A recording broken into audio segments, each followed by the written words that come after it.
Bam! We are live. Hello, everybody, and welcome to the Pastrami Nation Podcast. We are the meat of pop culture. My name is Nolan. I'm the editor and co-founder of Pastrami Nation, and I have two awesome guys with me today. I'm going to go in the order I see on the screen. I think we're just settled on like Godfather of Toys is what we're going for. Yeah. Christian, welcome. I'm still uncomfortable with that, but what's up, guys? Well, we could call you the Toddfather of Toys. That'd be a little weird. I'll stay with the Godfather. That's and then we have our entertainment editor. We have Mr. Kevin Hoskinson. What's up, guys? So we got a lot to talk about because a lot has been going on all across pop culture land ever since San Diego Comic-Con. I felt like things have just been going and going and going. So before we get started, let me just go ahead and jump on Facebook and make sure we are shared and ready to go. That's how Hello, Rebecca. Hello. Hi, Rebecca. What's up, Rebecca? Let's see. And so today, first off, we are going to announce the winner of our July prize pack giveaway.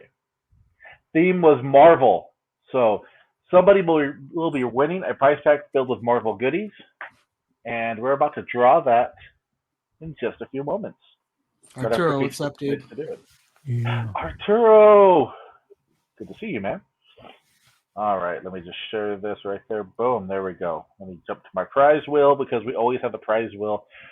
Thank you to Jason because the prize wheel was his idea. And it's just prize wheel is amazing. I love it. Yeah. I love it. Yeah. So let me show everybody. We got our prize wheel right there, spanning from Facebook, Instagram, Twitter, and TikTok. So we have people from all over social media that entered. Let's go ahead and give it a spin.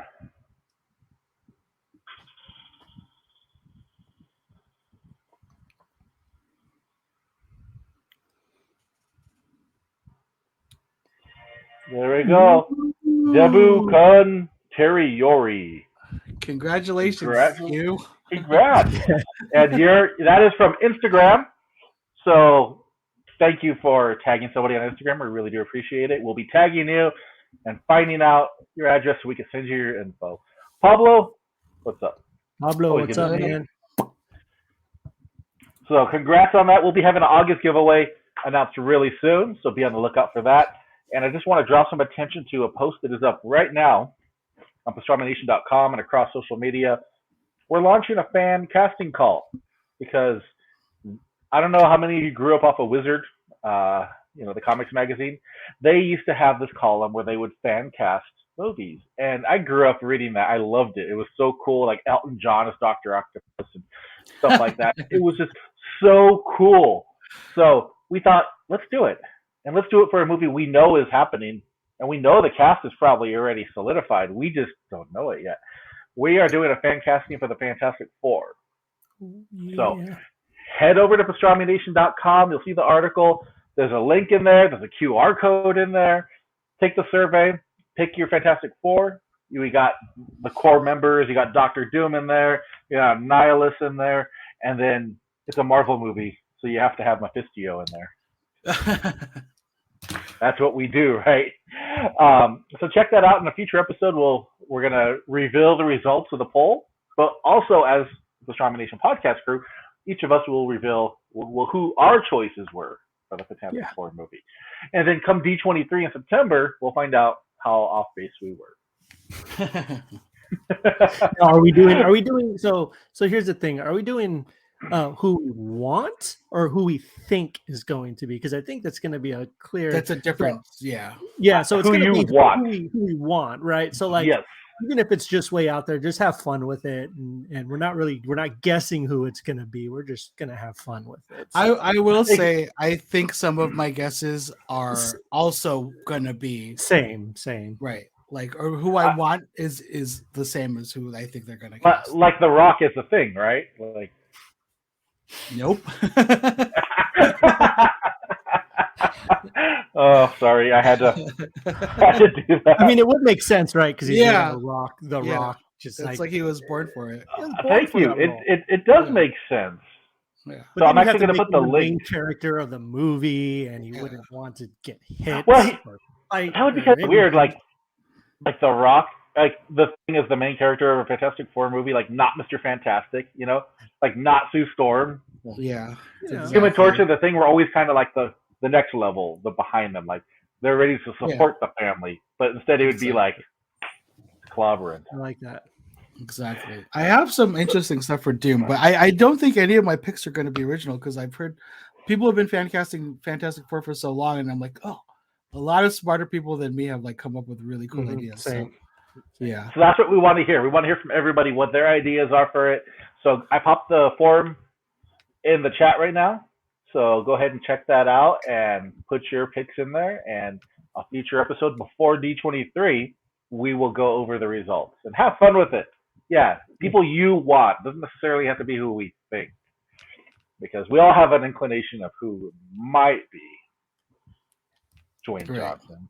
But he could play Mr. Fantastic. You don't know. I mean, right. You never know. He's perfect for the smartest man on earth. Yeah, absolutely. He's just perfect altogether. All right. Well, we're chatting about The Rock in DC, but I want to jump to another DC property that, I mean, it kind of lit the internet on fire this week. And that was the announcement that they have canceled the Batgirl movie, which was already finished filming and $90 million in the hole. So what do you guys think about that? What do you think about the Warner Brothers Discovery pulling the plug on something that could have it was destined to go to HBO Max? Like, what do you think about that? Kevin, you want to go first? Yeah. So I think Rebecca's got a thumbs down there, and I'm on board with her. I think it's so. A couple of days ago, if you asked me this question, yesterday we had a discussion in our chat about this question, right? But none of us really heated discussion. It was, but none of us knew exactly what was happening. Like, it was very much like they canceled this. What is going on? Today they came out and they said, hey guys, we're going to start, we're actually going to pay attention to what we're doing, quality over quantity. We're going to start a whole new, it just didn't fit into our vision of what the DC universe is going to be. It makes sense, right? They have this new thing they're going to be doing for the next 10 years, going to be doing what the MCU did. They actually have somebody who helped shepherd the MCU in Ellen Horn, who was at Warner Brothers before, did the Harry Potter franchise, did the Dark Knight, went over to Disney, Marvel, helped spearhead the MCU with Bob Iger and Kevin Feige, and he retired and Warner Brothers got him back. So now they basically re-strategized and said, hey, this is what we want to do. So they're essentially going to do what the MCU did, which is fantastic, right? Which is what we all want.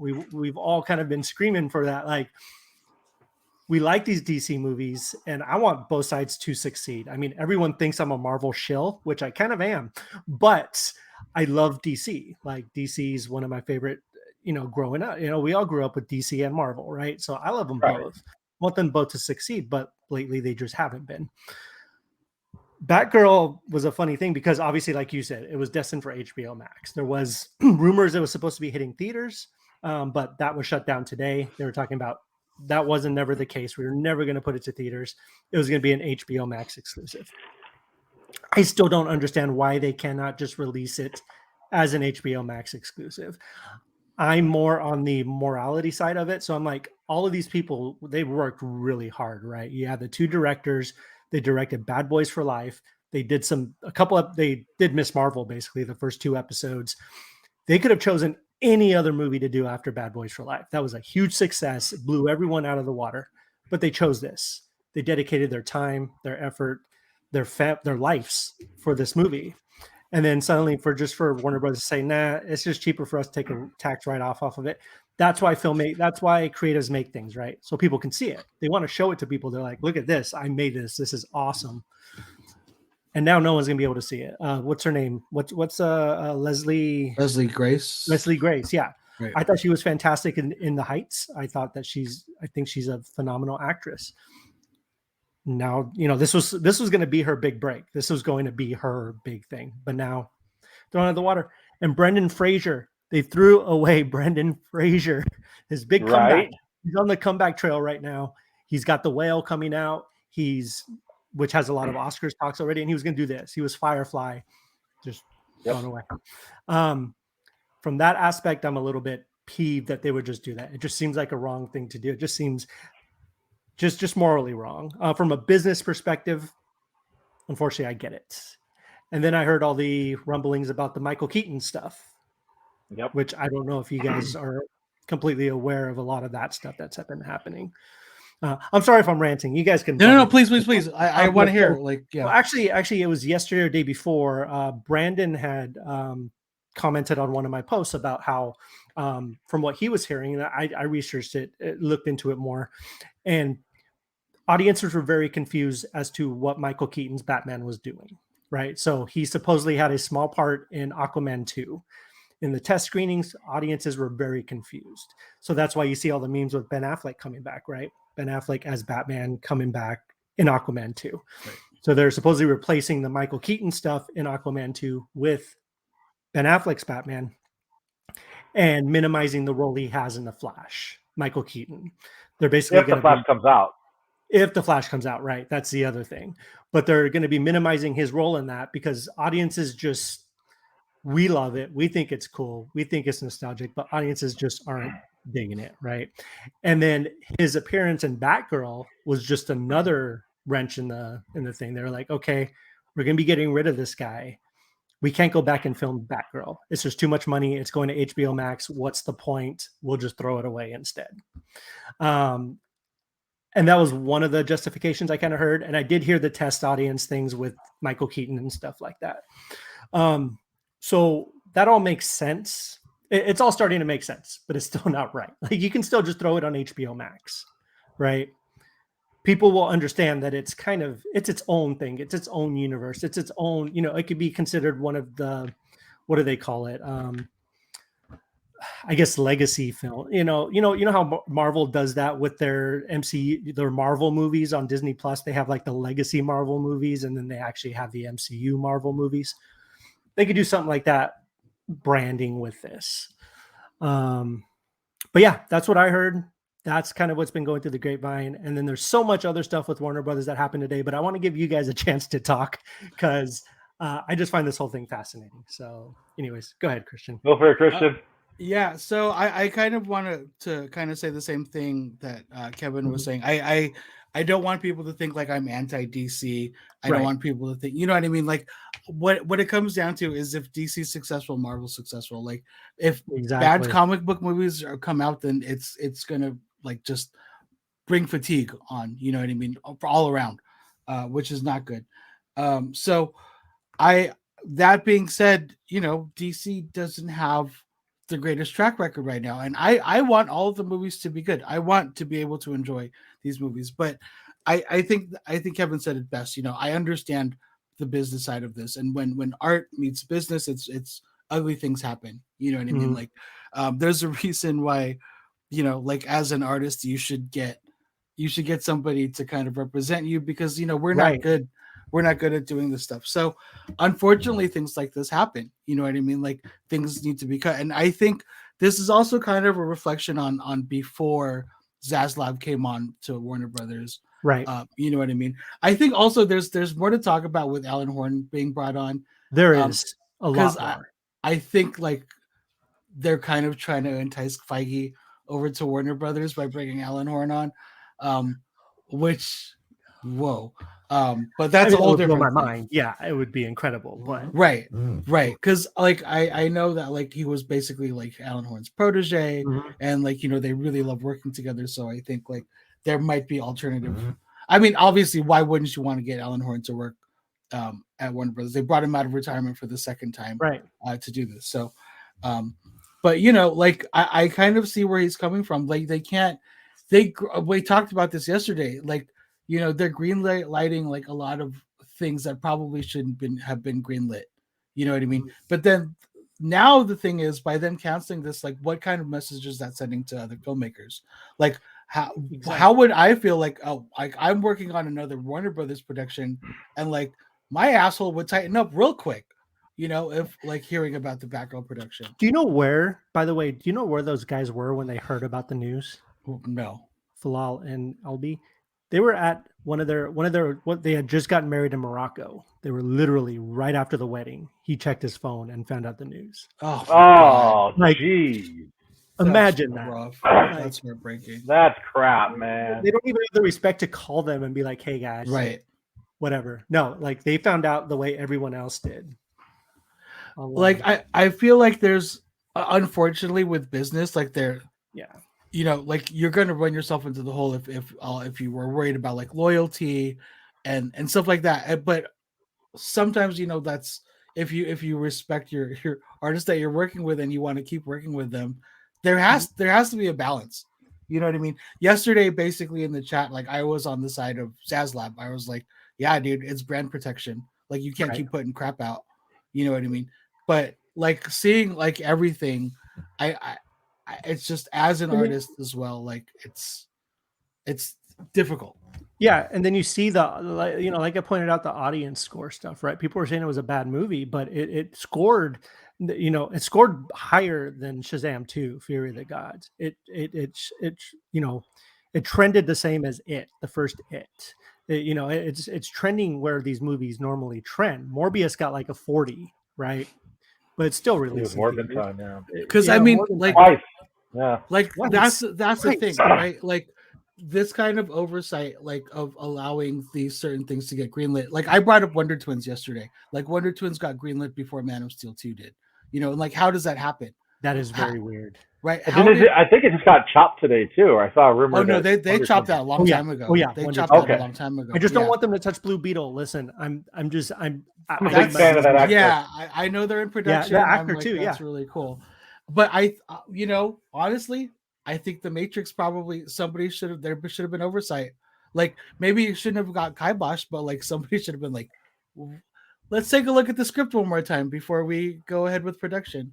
Like I kind of like the Matrix. What? No, it's okay. There's always like 3 people to do. Yeah. I know. I didn't finish it. I couldn't finish it. I couldn't. No, understand. I couldn't finish the first one. So, yeah.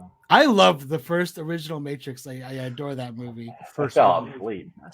Oh, I love that movie. But like the others ones after that, it got a little convoluted. But whatever. I agree, Kristen. I know what you're saying. Oversight to it, Yeah. Right. And because you brought up a good point. Wonder Twins and Batgirl, and you're getting all this before we have like a proper Superman sequel, Right.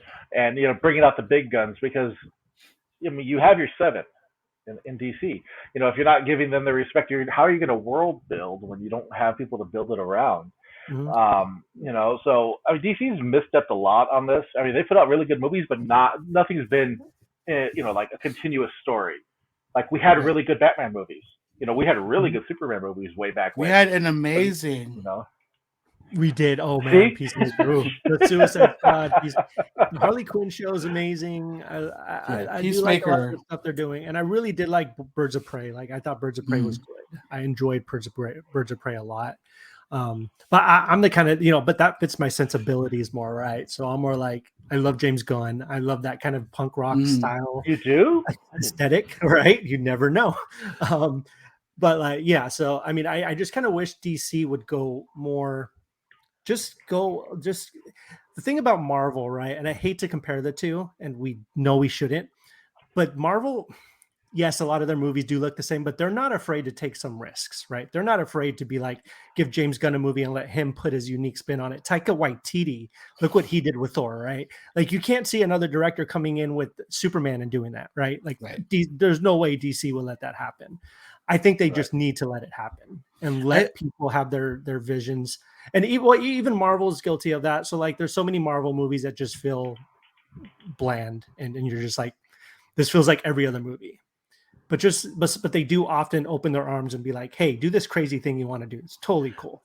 Because I think that Feige definitely does that. Like he knowingly goes into a movie like this is going to be our horror movie. This is going to be our 80s like teen movie. You know what I mean? And I think that gives it so much diversity. Like they definitely has like a visual look, like they just saturate and like, like all the visual of the Marvel universe is very similar. I think that being said, like Coogler, like what he did with Black Panther 2, I know we're going to talk about that in a second, but just from that trailer. I will also say I did not like the movie, but oh my god, I don't even remember what it's called. Eternals. Eternals, I thought looked gorgeous, but I wasn't the Compared to Iron Man 3, it was a masterpiece, man. Like, whoa! I love Shane Black. He's a genius. So, I know. But on Marvel, I want to bring up just like you said, Black Panther, and then we got Shang-Chi, which like you never thought we would get a Shang-Chi movie, and it was really fun. You know, So Marvel isn't afraid to take those risks. In the comments, let us know what are your thoughts on this whole WB Discovery Batgirl fiasco. I see boo the audience as Michael Keaton rocks. He does. They could try to recoup the cost similar to what Disney Plus Premier Access does, which they could. They could easily do that. I do want to bring up one thing that I found somewhat disturbing, just real quick, about the investment call today. So they're talking about merging the two companies together, right? So HBO Max and Discovery are going to be having their own network. It's just so funny to me how I don't know if you guys saw any of the slides that they showed, but they showed this one slide. I had to take a picture off the TV because I couldn't, I couldn't find the slide. But they basically had HBO Max, who watches HBO Max, and who watches Discovery Plus. I'm going to see if you guys can see. You guys probably can't. Oh, there we go. So look at that top one there, how they're kind of breaking it down. So Discovery Plus, female skew, HBO Max, male skew, scripted, lean in. What does lean in and lean back mean? What does that mean? So basically, like lean in is more engaging, lean out is more relaxed. So like they're basically essentially saying that. Okay, so the thing that kind of tripped me out was like they're saying that guys are watching the more interesting, fascinating stuff on HBO Max, while women are watching the more relaxed and chill reality stuff on Discovery. I'm like, how are you guys breaking these down? Their whole reasoning behind this was to say, if we merge them together, we're going to be getting all quadrants, right? We're going to be getting male and female. That just kind of bothered me a little bit. I just wanted to bring that up because I'm like, I don't think they understand Discovery Plus. I mean, to pull those numbers, like there's so much diversity already on Discovery Plus that, shows for everybody. Like, I mean, Ghostbusters, like I can vouch for that science. Listen, I think I know people watch everything from all that stuff. It was just so funny to me how that's the way they pitched it. Yeah, that's the way they pitched it. I'm like, come on, guys, we could do better. It's 2022. Come on. They did it just to mess with you, Kevin. That's what it. Yep. They're like, let's just poke them a little more. I did see that somebody tweeted James Gunn today, and was like, "Hey, they just directly tweeted him is Peacemaker 2 safe?" And he was like, "Yes, it's fine. Calm down." Like, he told everyone to calm down. Basically, which I think is fair, I guess, but you kind of have to understand, like, this sounds bad. It sounds like the focus is going to turn to unscripted reality TV. Well, they lay off 70% of their staff, which is horrible. Yep. Yeah, I know, exactly. So I don't know, man. I mean, I know stuff like this happens. It just seems like dramatic and maybe cutting from the wrong place. So. I think we're going to see more, though. I know James Gunn tweeted that out, but who's to say tomorrow, Warner just doesn't drop the axe on more. I think right now we're seeing the butcher shop. They're just going to chop away until they think they can make something of it. DC's always going to be behind Marvel in that respect. You mentioned that you think that Flash is going to get axed. Yeah. Honestly, I think they're trying their hardest to not axe that. I think they want, because from what I hear, that's like, it was actually really successful. Like, it screened like really well. Same. And I think the crux of the future of the DCEU kind of depends on what they do with this Flash movie. So it's like, that's why they've kept so quiet about Ezra Miller. This is why they're just like, oh, just go away. Stop being in the news. Yeah. Nobody else is quiet about Ezra Miller. Like I think today is reported that he wears body armor and carries a gun at all times. He's reading about that. Threatened. Typical. If you got to look at it like, okay, I always compare things to WWE. I'm a big WWE fan. Vince McMahon had all these scandals going on, right? And guess what happened? He got retired, got bounced off. Do you really think DC wants to have a flagship movie launched with somebody acting as unstable as Ezra Miller? They don't. They're gonna bury it, and I think that's what we're seeing. We're seeing they're chopping off the limbs of any connection, and then we're going to see them just I feel like gone. This news with Ezra Miller has been going on so long. Like, how come they haven't done that already? You know what I mean? I feel like I think now's the time. I think they've been gearing up for all this, and that's why it wasn't during Comic Con. It wasn't during any of that. Now it's just like aftermath. Like, hey, we're already chopping everything away, and sadly, I don't want to see it happen. But I mean, Blue Beetle's in danger right there with it. I would much rather see the Flash get chopped away than the Blue Even Beetle. Supergirl was killed too. The Supergirl movie, which That's was true. supposed to spin off the Flash, which had the first Latina Supergirl. Yeah. The big deal. I was excited for that. It was a big deal. Batgirl was such a huge deal. Yeah, exactly. And Batgirl, Dominican, amazing. Yeah. I think the funny thing about this is like they didn't have faith in the movie, but like with all of this, I probably wouldn't have watched. I mean, I would have definitely watched Batgirl. Who am I kidding? But I mean, like my interest for watching it now is super peaked. Like now, I desperately want to see it. Like it's almost like Snyder cut, We kind of talked about we kind of talked about the morality of like watching. Like, should we watch the Flash? Is it like immoral to like watch the Flash at this point? Like, are you supporting Ezra by doing that, or like, you know what I mean? But I'm so curious. Like, I'm like, Well, and the thing is with a movie like that is there's so many other people involved with the process, right? That it's like, it's like watching a Harry Potter movie now, right? Or a anything really, J.K. Rowling, she's having some issues, and it's like, are we going to, my wife's going to get the new Harry Potter game when it comes out, and we're very, and it looks fun. She's for what's that? Right. It looks like a fun game, but it does look like a fun game. And then that was the big issue, right? It's like, well, but there's all these other developers that are, involved in it and everything. So same thing with Ezra Miller, even Johnny Depp, right? They make a new Pirates movie. He happens to be in it. Is there going to go or whatever? I don't want to get into that conversation, but whoever side you're on, I think there's clearly a line, right? Like, like there's like how, like, I think people can still to this day, like enjoy.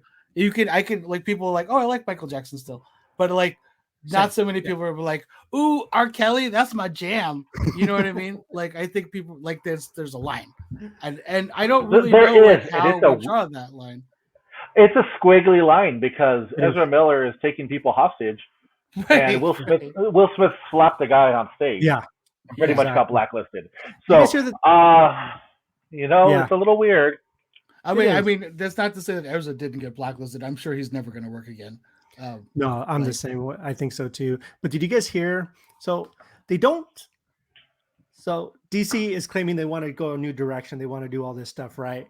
There was this article, Rolling Stone. Someone was trying to get access to the Warner Brothers archives to get footage of the Snyder Cut for behind-the-scenes footage. Oh. Did you hear about that? And like Warner Brothers basically told them, no, like the Snyder Cut does not officially exist in our world. It is only Joss Whedon's Justice League. Joss Whedon's Justice League is the only Justice League movie that we consider that even exists. And I'm like, why would you do that? Like, Snyder Cut's so much better. Like, it's not a perfect movie. And they made such movie. a big deal about it. There's such a media blitz. And you're right, it was a better version. It was, and it's like, and they're just totally disavowing it. I'm like, chalk it up to DC still not knowing what they're doing. I've heard that there were like regrets about the Snyder Cut. Like, I think like people at Warner Brothers regret investing. Like it didn't pan out like the way they thought it would. And and it's even like the problematic stuff we were just talking about. Joss Whedon, he's one of those guys that's been booted out of Hollywood. Like you think you'd much rather. Zack Snyder is like this wholesome, like really good guy who's works his butt off, and he hasn't had any controversies, like nothing. And it's like, why aren't you supporting that guy? That's why the line is so squiggly. That line that's drawn, it fits for some people, and then it's totally different for others. I mean, I think go ahead. I'm going to try to jump to other topics real quick because we are strapped for time and we have 4 other things to go through. But real quick, has anybody seen the Andor trailer? And what I did. Let's talk about it. Can I go first this time? Please. Yes. So, I you guys know I was not a fan of Book of Boba Fett.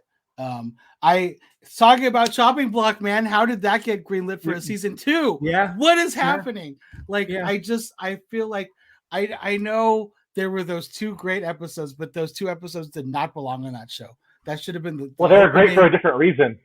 Right, and that were completely independent of Boba Fett. Like he had nothing to do with what made that show great. So I just feel like I liked Boba Fett as a character better before I saw the show. So I get like maybe Disney should have chopped that. I don't know. Anyway, it's hard for me to be excited for Andor because like I didn't really love Obi-Wan. Like it had its moments, and I think I overall like appreciate it. I definitely didn't like Book of Boba Fett. So right now, like Disney's track record with the Star Wars shows are not like my favorite thing. But the fact that they didn't use the volume, the fact that they were shooting on location, it looks gorgeous. Yeah. Like the writing crew, the directing crew, like this, I feel like this is different. And I don't want to be that like I keep going back to my abusive boyfriend or something. You know what I mean? But I feel like I'm hopeful that this is going to be good. I'm also, this is based on, I really liked Rogue One. There we go. That's the take that I really like. I like Rogue One was like the first Star Wars movie that felt like an actual war movie, like a war film. That's for the exactly first time. my thoughts. So I'm excited to see this. I really liked Cassian's character. I thought that was like to see like the side of the rebellion that isn't afraid to get their hands dirty, that has to get their hands dirty. That's really intriguing, I think. So I love to see like what they're gonna do with this. The cast looks amazing. I am excited for this, and I hope this doesn't bite me in the ass, but like I'm hoping that this is gonna be like the Star Wars Disney Plus thing, aside from the Mandalorian, that people can the Star Wars fans can rally behind again. So Kevin. Absolutely. Oh yeah, no, I think it looks great. I think it looks really good. I think actually this is funny. Crypt Keeper MFL Records. I say that in my opinion, Star Wars is getting overdone. And I was just about to bring that up. I do feel like for me personally, it's kind of Star Wars overkill. It's the same with Marvel, right? Like Marvel is just coming out. It's like all this stuff's coming out so fast. Give it, 1 or 2 a year, maybe I'm cool with, like I just, I mean, we're all old enough to remember till, episode 9 when like you just have a new Star Wars thing every 2 years. Right. And that was cool. And even before that, it was what, between, episode, 3 and, 7 came out, there was a huge gap there. Right? How many years? Like what? 10 years, 15 years, a ridiculous amount. That's why everybody was so starved for it. Yeah. And it's like, I miss that, I miss that anticipation. I agree. I miss like, I still remember when I was working at the theaters back in the early 90s or late 90s, not early 90s, late 90s, when you found out episode 1 was even existed, right? Like that was a big deal. Like that was a huge deal. And then every 2 years you got the new, episode 2 and episode 3. But it looks good, but it does look great. Like I love what you were talking. I loved Rogue One. I thought Rogue One was one of the better Star Wars movies. The more recent ones. I think it looks great.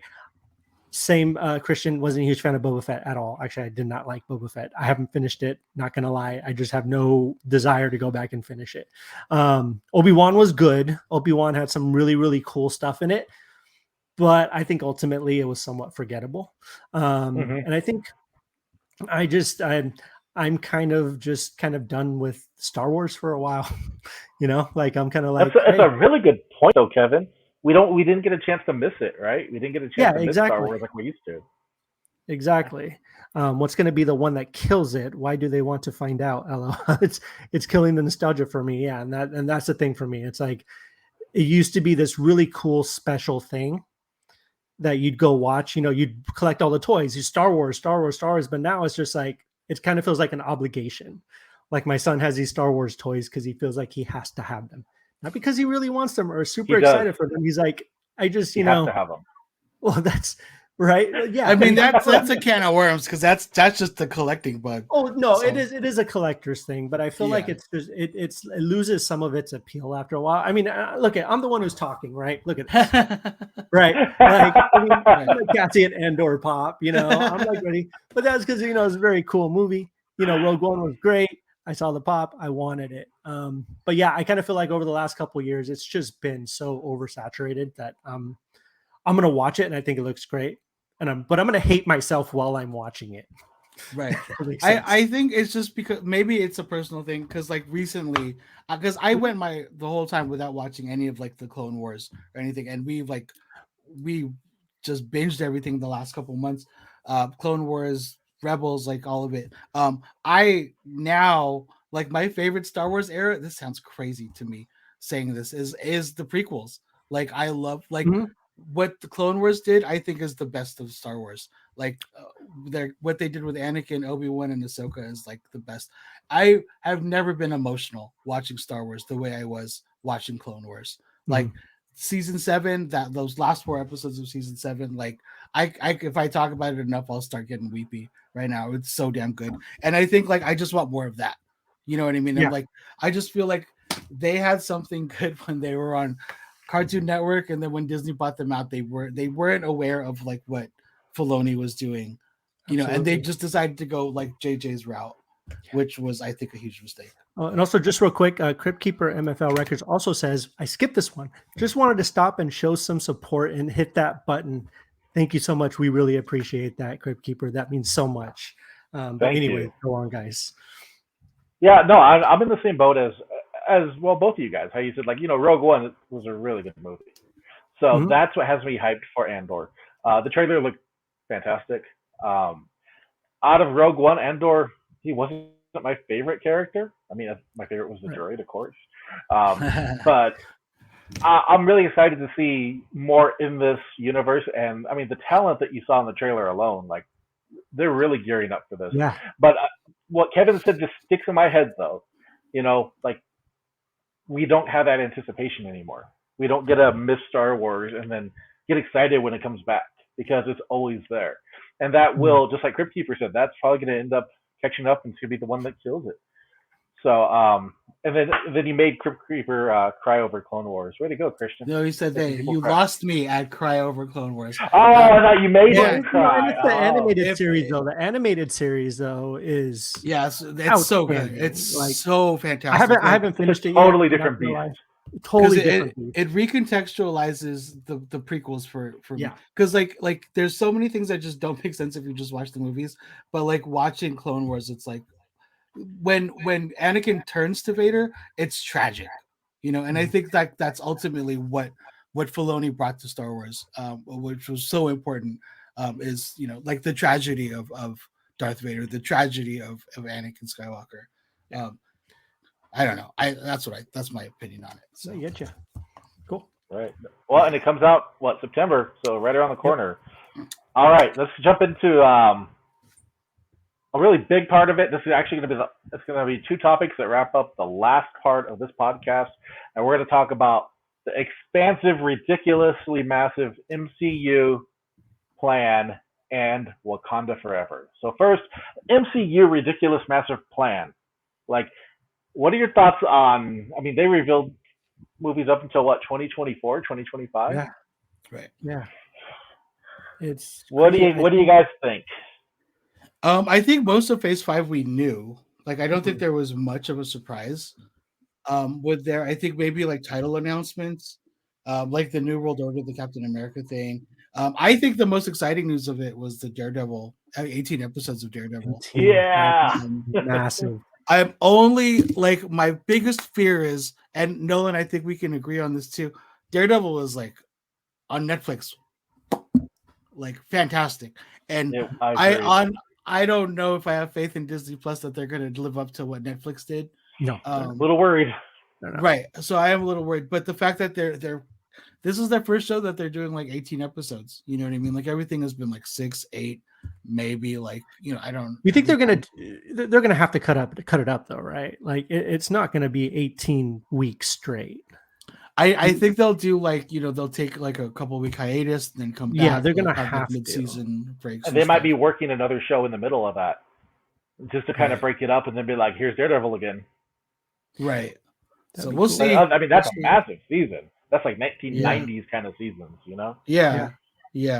So I'm curious, but I as far as like the Disney Plus stuff with Marvel, I'm still like, I liked Miss Marvel. That was a lot of fun. I loved WandaVision. I really liked Loki, but then I think aside from that, everything else is kind of forgettable to me. So Moon Knight. we'll see. I think Moon Knight. I liked like that second to last episode. I thought that was really good. Oscar Isaac was incredible. It was really good episode. Yeah. Yeah. So, but I think overall, like, I think it just wasn't enough Moon Knight. I can't believe I'm complaining about that because I want story, but I feel like maybe I'm like, I just wanted to see the suit a little bit more. I feel like a little kid, like wanting to see the superhero. But yeah, I don't know. I'm pretty excited. They only announced 3 movies for Phase 6, right? We kick off with Fantastic Four, and we get 2 Avengers movies in the same year. One in the summer and then one in November. Kang Dynasty and Secret Wars. Right. So that's all crazy. Other than that, Phase 6 is pretty mysterious, to say the least. There have been rumors about like a contract with Fox as to why we haven't been seeing X-Men. That like contractually they can't do anything till 2025 without the actual current actors or something like that. Something crazy, right? Which sounds crazy and ridiculous. Like I've never heard of a contract like that. So yeah, and I mean, I don't think half of those actors would even want to come back. To be honest, like there's no way Jennifer Lawrence is coming back. Like she's just not. Right. So I mean, maybe some of the other people might, but what's his name? James Fassbender, Michael Fassbender. Like he's done. You know. Right. But yeah, no, go ahead. Rebecca says not ready for Marvel trailers being overplayed, burning us out. Before we can even get to the theater. I think Marvel's aware of that too. I think there's the reason why we're not seeing trailers until like a couple months before the movie now. You know, if you guys think back to like 2011, 2012, we would get like trailers like a year and a half before the movie. Yeah. You know? Yeah, you're like, I gotta wait that long? Yeah. Right. I think now it's like they know that, like, first of all, they don't really have to because people are going to come out and see it. But B, like, they don't want to create fatigue before the movie comes out. Exactly. So, but yeah, that's real. That's super real. So yeah, no, I mean, I'm also on the same page. I mean, I'm interested in what they're doing. I can't say I'm super excited about it. Some of the stuff, there's a couple things in there that I'm very excited for, which we'll get to in a little bit. But you know, I'm very excited for, you know, I mean, they announced what Wakanda Forever is going to be the end of Phase 4. Yeah. And then Phase 5 is starting with Ant-Man. Was it Quantumania? I think Quantumania, and right? Then ending with Thunderbolts, if I'm not mistaken, as the end of Phase 5, and then we're getting the Fantastic Four, and like you said, the other ones. Guardians of the Galaxy 3, I'm excited for. Very curious. Wonder why. That story. All right. I could be biased. Hey, the man's worked for both DC and Marvel, and basically did his thing.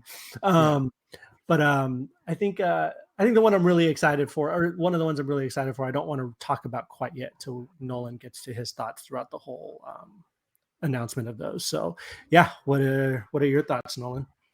All right, so I saw a comment right there. So do not overload us with projects years out, right? And I think for some of us, we're thinking like, am I going to be alive to see, you know, Kang Dynasty? Like, geez.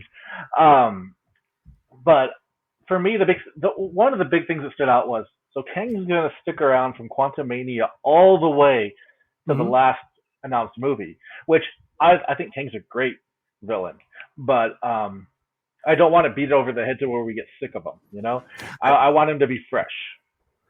Well, I think it's going to be more like the Thanos aspect of it, because I don't feel like we saw a lot of Thanos throughout the phases, but we didn't get like beat. You know, we'd see him now and again at the end of a credit scene or whatever. It worked really well. Yeah, and I feel like that's what they're going to do with Kang. Yeah. I think he might show up a couple times in bigger, you know, things, but then, you know, obviously that one will be like his story, I think, you know. Yeah. Right. And they got a terrific actor, you know. Oh, Jonathan Majors. For Kang. Yeah. Oh, speaking of which, I don't know if you guys saw that new trailer. I don't want to derail this whole thing, but the new trailer with the new Jonathan Majors movie. Oh, I forget what it's called. It's like a World War II. No, have you watched the Western one with him in it? The Harder They Fall. Man, it's so good. It's Christian, so good. I gotta check it out. It's amazing. But anyways, go ahead, Nolan. Yeah, please. Well, yeah, but the one that I'm actually excited for, and I don't think it's going to go the way I want it to go, is Thunderbolts. I am a massive fan of the Thunderbolts. I remember I I think it was Hulk 441, where I had the first appearance of the Thunderbolts, and they were just kind of like this generic-looking Avengers. And then you pick up Thunderbolts #1 and read through it, and you get to the end of it, and you realize it's the Masters of Evil, led by Baron Zemo, and you're like, oh crap! It's one of the biggest swerves in Marvel history. And I hope that's the direction we're going in, because with Captain America: New World Order being announced, makes me think people are going to go missing. Heroes are going to go missing. Could be due to Kang. Who knows? And I would like to see that version of the Thunderbolts with Citizen V, with Atlas, with Songbird, Techno, Mach 5, having those Thunderbolts, and not the Thunderbolts led by Hawkeye or Winter Soldier with a bunch of just ex-convicts. Like, that's what I'm hearing. Like, you're going to see U.S. Agent, you're going to see Ghost, you're going to see just a bunch of villains thrown in there. And to me, that's not Thunderbolts. Thunderbolts is, that sneaky group of villains that somehow got a hold of the Shield files and tricked everybody, and then tried to take over the world. Mm-hmm. That's my hope. Will it happen? Probably not.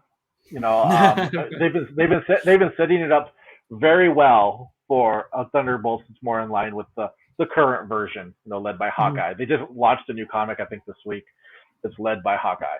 I'm not going to be thrilled about that. I'll still see it. I'll still see every movie that Marvel makes, including Eternals 2, which I bet she's coming out soon. I'm going to watch that. And just to shout out the Marvels, I'm super excited for the Marvels, just because, Kamala, and just, I can't wait for that. I'm really excired for that. Yeah, I want to see original Captain Marvel, though, in there. I want to see, like, the one that died of cancer back in, like, the 80s and 90s, the one who spawned it all. I want to see some mention of him. And then I want to see his son who went crazy. Like, right. If you're going to give us the Marvels, give us everything. You can give us Carol. You can give us, Miss Marvel. Give us all of them. Give us Blue Marvel. He's a really cool character. The Crypt Keeper says, I'm so lost on these movies. I've only seen some of them not in order at all. I don't blame them. I mean, it's hard. It's crazy. There's a lot of stuff out there, especially Marvel. It's crazy. Yeah. And there's some movies you just don't want to see, but if you want to kind of get the whole story, you got to sit through Iron Man 3. But it's just how it is, You have the pleasure of sitting through Iron Man 3. Yeah. Iron Man 2 you have to suffer through. And Thor the Dark World. Yeah. No. Agreed. I think, like, we're kind of skating around it, but I guess, like, let's talk about it. Let's talk about Black Panther, right? Yeah.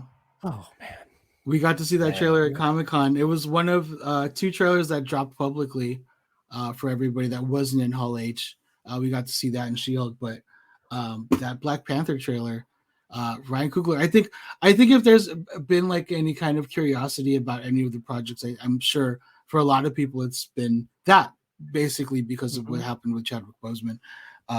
And I think, it might be like a fun discussion to have right now of, like, who do you think is in that suit? So, like, can I say who I think? Please, please. I think for me personally, it's super obvious. I think it's Shuri, right? Like, it's got to be Shuri. Like, I cannot imagine any other character taking over that mantle. Like, she's second in line. She knows what she's doing. She's she's one of the, she's part of the royal family. I think she's super smart, and I'm sure she kicks a lot of butt, like, she knows how to fight. So that's where I have my money. I think it's Shuri. What do you guys think? If I was a betting man, I would bet on Shuri, but who I want it to be Nakia. Like, for sure. Well, that was my thing too. Like, I would love for it. Nakia is one of my favorite. Like, she's amazing. Like, she's fantastic. Right. Even the actress, like Lupita Nyong'o, I think she's amazing. But I think it's going to be Shuri. But I would love Nakia for sure. Like, just like, if I'm just taking it on for face value and, like, looking at that shot, those legs are too thick for. She's a very slender woman. Oh my god, I can't remember her name. Shuri. Yeah, Shuri. Yeah. Or whatever the actress is. Okay, name. yeah. So, like, like I could see that being Lupita. There is precedent for Lupita, or like sorry, Nakia being, because like even at the end of the first Black Panther movie, like T'Challa's mom was like insisting that she like they had one left, right? Like one of the flowers left, and she was like, "You take it, you become Black Panther," and she was like, "No," you know what I mean? So there's that, but I also that could just be a shot of like of her, Angela Bassett in the suit too. Yeah. You know what I mean? So that would be kind of cool, actually. And there could be a possibility that like they have multiple Black Panthers. You know what I mean? Like maybe it's all of them. Maybe it's Good point. you know, Okoye. Maybe it's like Okoye is another person I'd love to see. I just don't see her giving up the being the leader of the Dormalaje. So that's why like I don't know. But so what do you think, Nolan? You have any theories? So I'm like 98% sure it's Shuri. But you know, and it's a debate that's come up, and it's one I'm not quite sure of, is like, should they have just recast T'Challa? Right. Because as interesting as a character as Shuri is, and she's from the comics, she's a very interesting character. She's not T'Challa. She's not T'Challa, who has this, 40, 50 year history in the Marvel U. And it's going to be weird for me. You know, I grew up reading Black Panther comics. I grew up reading Fantastic Four when he would pop in. And even though Shuri would be a good hero, she doesn't live up to what, not just Chadwick Boseman, but just the comic legacy for me. Like I want, like he's royalty. He commands respect, and I don't know. I'm a little torn on that.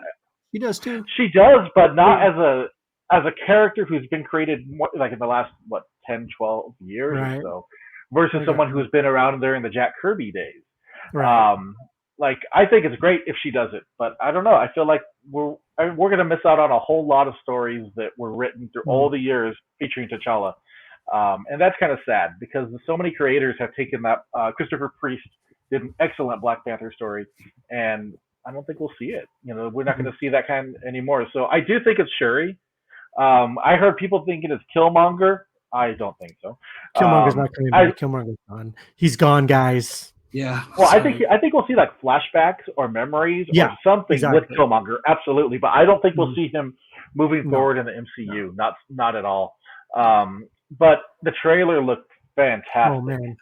Oh man. No, Neymar was shown as the main villain. What do you think about that? What do you think of the big reveal of Neymar? I think it's a red herring. I mean, obviously he's going to be but I think there's going to be a bigger villain that we're going to be meeting. And I'm I have a feeling who it is. Yeah, I think we all do. So yeah. I think so too. As far as the recasting thing, I kind of Nolan. I feel like if you would have asked me like a few weeks ago, and for the longest time, I would have said I love Chadwick Boseman. I love the character of T'Challa, but yeah, exactly. T'Challa is such an important character, and it wouldn't be the first time that Marvel's recast. You know what I mean? Right. But obviously, out of respect to Chadwick's family, and like, they said that they had no plans on recasting, and like obviously Ryan Coogler had an idea, he had a plan. You know what I mean? Like this is something that we've said before, and like. There was a good, respectful story that they were going to be able to tell and still make something compelling. So, after seeing the trailer, like I get it. That might be some of like the most beautiful Marvel with the film, like, and it's just so emotional too. Like we've talked about this on the other thing, but like, like the use of like the No Woman No Cry cover. And then like into Kendrick Lamar's like song, like it's just like really, really well done. It was gorgeous. It was gorgeous. And like, I think movies struggle with making underwater scenes look great. You know what I mean? Like Aquaman looked kind of funky and weird. And this is like, there's some beautiful underwater shots in this trailer. I think they're going to be giving Avatar: The Way of Water a run for their money. Like, and they're releasing like right on top of each other too. So take that, James Cameron. Finally. Well, he only waited 30 years or so. So yeah, I mean. I know. I mean, but you made a good point with the director, though. That's kind of where a lot of my faith is right there, because this is not a hack. of a person. No. This is somebody who makes No. quality films. So knowing that he felt like he could continue with this and make something that would do himself proud, but also do the franchise proud, you got to have faith in that. That's pretty cool. Right. Yeah, no, absolutely. And I think the trailer, like you were saying, Christian, is probably one of the most beautiful trailers I've ever seen, to be honest. Not just like Marvel. The way that they really, the way it attributed, Chadwick. I'm not gonna lie, I got misty-eyed. It was so emotional. And when you have someone like Angela Bassett up there, like just delivering those lines the way that she does about her family being gone and all this stuff, like, man, like it just like, yeah, she's not just talking about T'Challa at that point. She's talking about others as well, but it just hits you. And again, I think me and you, Christian, talked about this a little bit, but like she deserves an Oscar for everything she does. Just that scene in the trailer, I'm like, give this woman an Oscar, like give her an Oscar. She deserves, like, so emotional, so raw, so beautiful. The whole trailer is beautiful. And I was talking to one of my buddies and he was like, whoa, dude, it's just a bunch of people being sad. And I'm like, well, yeah, but there's a reason behind the sadness. Like it's this big cultural moment that happened, even to us, right? Like it happened to the community at large and just everybody, and how hard that hit people and how shocking it was for people. And I've talked about this before on podcasts, but like my idea of like seeing superheroes in danger or in pain or whatever, I hate that because they're supposed to be bigger than us, better, stronger than us. But then you hear something like this happening and it's like Black Panther, has died of cancer. Like that's, listen, I'm an adult. I know the difference between acting and a character, but that hit me hard on so many different levels, and it hit my son on different levels. And it's like, this is a cultural milestone moment that happened and they're paying tribute to that. And it's beautiful. It's amazing. I cannot, this movie has skyrocketed to the top of my list. I know we had that conversation about Black Adam versus Black Panther a few weeks ago. And obviously my answer is still Black Panther, especially after seeing the trailer, nothing can beat it. And I think it's going to make a lot of money. I think this movie, I think it's going to be one of Marvel's biggest. I think I don't think it'll get endgame numbers, but I think it will. It's going to be massive. So I mean, the first Black Panther was like the biggest Marvel solo movie, box office wise, right? Until I think Spider-Man, right? Right. Do you think the hype for this will?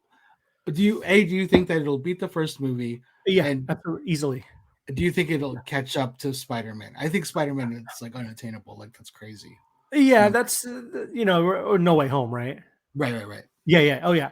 I think that was a whole other cultural movement that happened, right? Like that was something that we had never seen before. Like that was something and always wanted to. Yeah, and always wanted to, right? So I think that one's still going to have a certain resonance to it, and I don't think anything's really going to hit that number. But I think, like you said, I think that the first Black Panther did really well. It was the best solo Spider-Man, or I'm sorry, Marvel movie ever opening. And I think this one's just going to do those numbers again. I think Black Panther himself is a cultural character, right? Like I keep on saying the word cultural, but he is. No, it absolutely is. I mean, like when the trailer dropped, all over YouTube, all over TikTok, we were watching people like filming their reactions to the trailers, like people were crying, like full on crying. And like, I get that because, I kind of got emotional watching it too. It is, I don't know. I think there's a lot of hype for this, and I think this will easily be the best or most successful Marvel movie of the year. And I do think that it's going to. It comes out in November. Way of Water comes out in December. I do think it's going to overpower. I mean, I do think it's going to make more money than Avatar this year. I really do. Oh, agreed. Avatar head on. It's going to beat out Avatar. Avatar is going to make money. But this is a whole other podcast. Sorry, go ahead. No. But no, I think it's gonna do really well. Well, yeah, and I think it's gonna do well, especially like what you mentioned, Kevin. When Chadwick Boseman died, like it hit the entire pop culture community.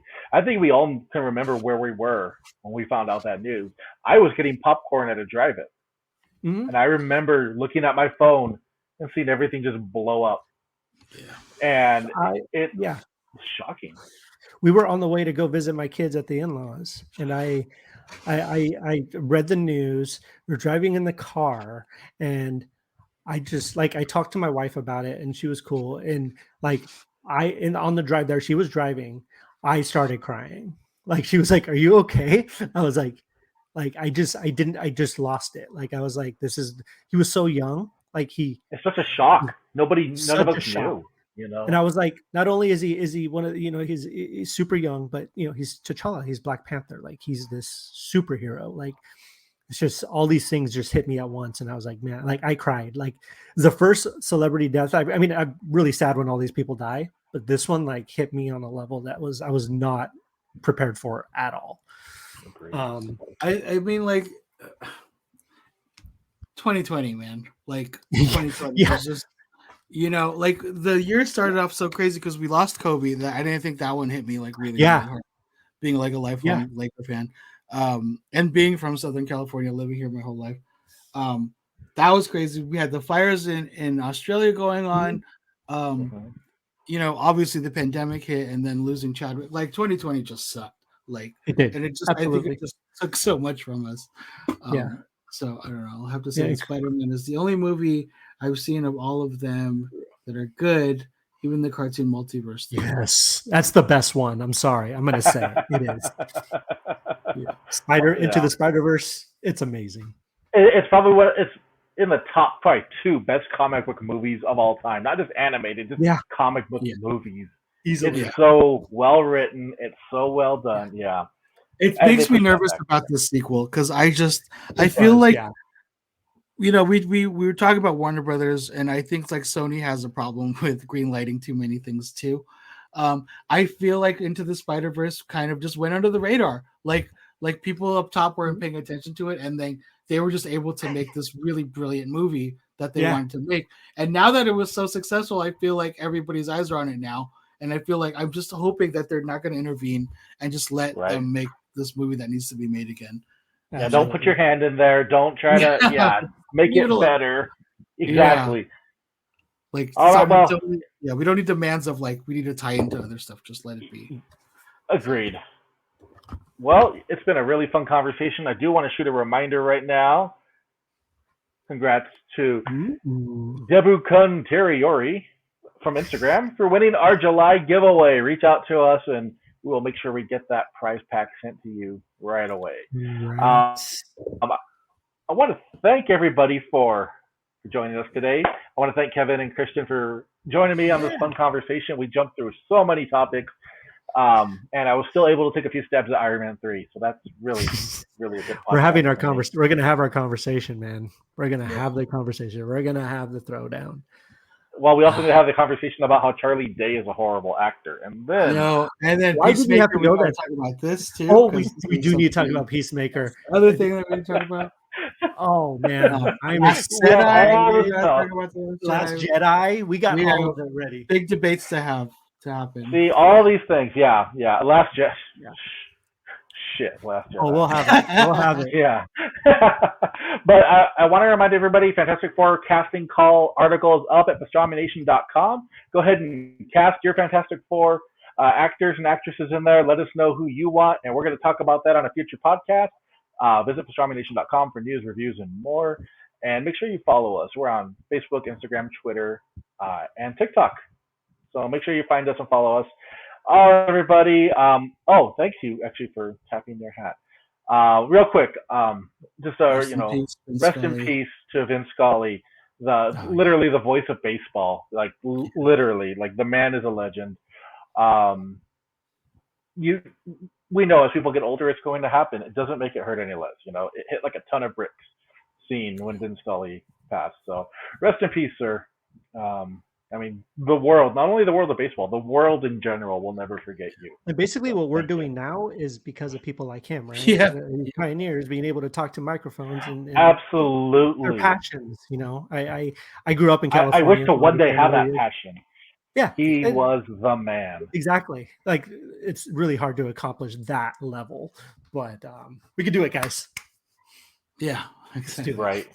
Exactly. But thank you, Vin. Yeah. Thank you for paving that road for, little small potatoes like us, so we can go out there and talk about pop culture and Exactly. Godfathers of toys and all that. All right. Well, we will see you in 2 weeks. You'll probably see Brick Therapy next week. And thank you all for joining us. All right, everybody. Take care.